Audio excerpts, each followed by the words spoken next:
शेषफल प्रमेय, remainder theorem. अब भाग के विभिन्न उदाहरणों का एक बार फिर अवलोकन करें। क्या आपको इनमें कोई खास बात दिखाई पड़ती है?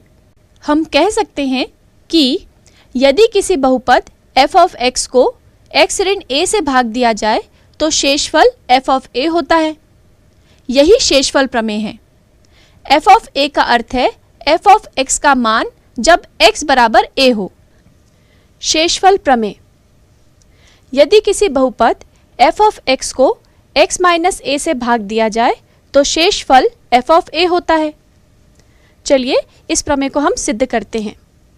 इसके लिए सबसे पहले हम जानते हैं कि भाज्य बराबर होता है भाजक गुणित भागफल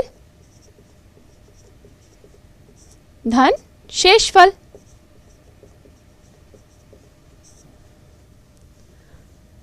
अब हम देखते हैं कि हमारे प्रमेय के अनुसार हमारे पास भाज्य, भाजक, भागफल और शेषफल क्या क्या हैं। भाज्य, प्रमेय में कह रहे हैं कि बहुपद f ऑफ x को x माइनस a से भाग दे रहे हैं, यानी कि f ऑफ x जो है वो हमारा भाज्य हुआ।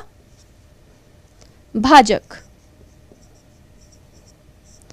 भाजक होगा x माइनस a। और भागफल और शेषफल की यदि हम बात करें तो भागफल भी जो होगा वो x का बहुपद होगा, तो इसलिए हम उसे ले लेते हैं कोई एक दूसरा बहुपद, जैसे कि मान लिया हम ले लेते हैं इसे q ऑफ x, क्योंकि वो भी कोई x का बहुपद होगा। अब हम बात करते हैं शेषफल की। शेषफल, क्योंकि हमारा जो भाजक है वह x माइनस है, यानी कि वह एक घातीय है। जब शेषफल हमें प्राप्त होगा तो उसकी घात भाजक की घात से कम होनी चाहिए, और चूंकि यह एक घाती है इसका मतलब हमें शेषफल मिलेगा कोई अचर पद, तो हम इसे मान लेते हैं r। चलिए आगे देखते हैं। अब हमने जो संबंध लिया था उसमें सभी के मान रख लेते हैं। हम कहते हैं कि भाज्य यानी कि f ऑफ x बराबर भाजक यानी कि x माइनस a, भागफल यानी कि q ऑफ x और धन शेषफल जिसे हमने लिया है r। अब हम देखते हैं इनका मान x बराबर a के लिए। x बराबर a के लिए f ऑफ x का मान क्या होगा? हम लिखेंगे x के स्थान पर a यानी कि f ऑफ a बराबर पुनः x के स्थान पर a, तो a ऋण a q ऑफ a धन r। इसे सरल करने पर हमें प्राप्त होगा f ऑफ a बराबर a ऋण a, हमें क्या मिलेगा? 0, तो 0 गुणित q ऑफ a धन r, यानी कि f ऑफ a जो है वो हमें प्राप्त होगा r, क्योंकि जो प्रथम पद है वो 0 गुणित q ऑफ a होने के कारण हो गया 0, तो हमें मिला है f ऑफ a बराबर r। चूंकि हमने r को शेषफल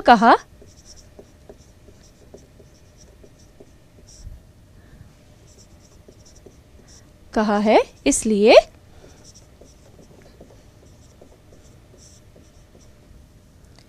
यहाँ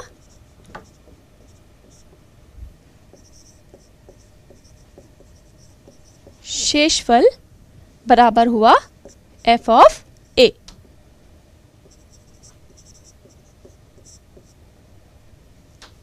इस प्रकार यह प्रमेय सिद्ध हुआ। हमने f ऑफ x को x ऋण a से भाग किया और पाया कि शेषफल f ऑफ a है। इसलिए हम कह सकते हैं कि यदि किसी बहुपद f ऑफ x को x ऋण a से भाग दिया जाए तो शेषफल f ऑफ a होता है। करके देखें। यदि f ऑफ x का भाजक x धन a हो तब शेषफल ज्ञात कीजिए। पहला, f ऑफ x बराबर 2x ऋण a दूसरा f ऑफ x बराबर x का वर्ग ऋण a का वर्ग। तीसरा f ऑफ x बराबर x का वर्ग ऋण 2x धन 1। अब हम शेषफल प्रमेय का उपयोग करते हुए भाज्य और भाजक के मालूम होने पर बिना भाग किए ही शेषफल ज्ञात कर सकते हैं।